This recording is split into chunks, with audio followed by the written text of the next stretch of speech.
This is Ashley doing my physical assessment, and this is my patient, Paisley. She will be 10 months on the 10th.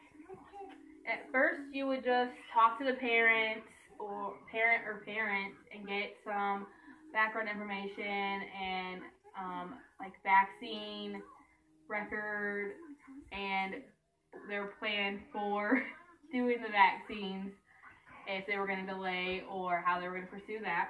And you would also want to know prenatal and labor information if there was trouble with the birth or something like that. And you would also want to get critical, pertinent health information from both sides of the family that could possibly affect the baby. And then to start the physical assessment on the baby, you would lay them down, but she's not going to lay down, and you would just look them over head to toe, look at their skin, see if there were any lesions or if the skin was dry or anything of that nature.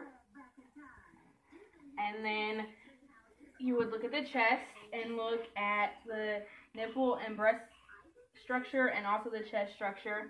And at this point, you could also take the lung sounds and apical heart rate.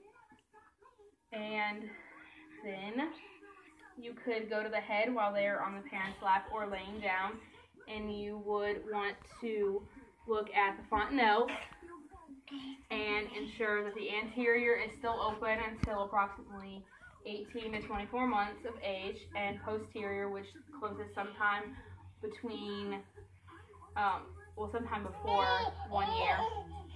You want to make sure they're not closing too early.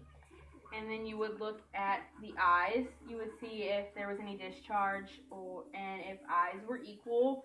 You would check reaction of the pupils. You would check the coronal reflex and the blink reflex as well.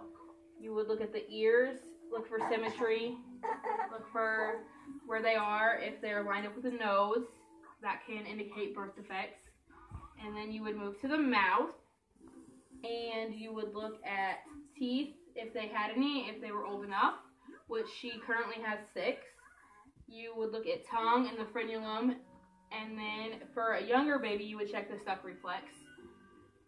And then moving down, you could look at upper extremities, range of motion. She has great range of motion, as you can tell.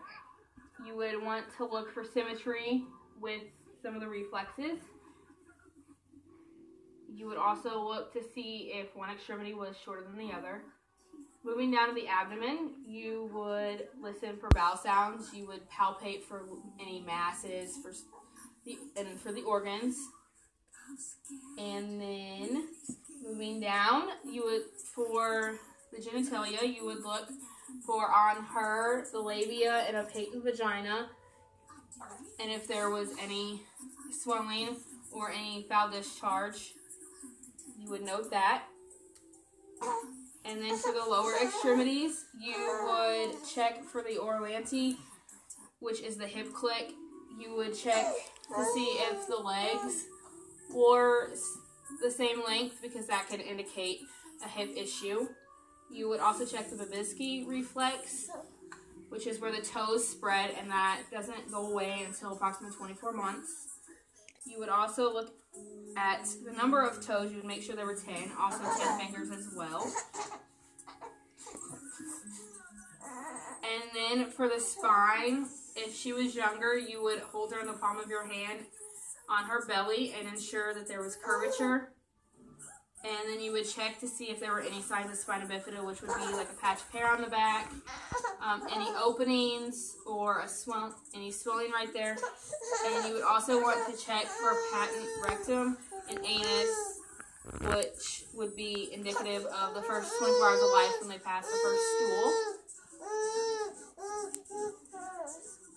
And that concludes the physical assessment of an infant.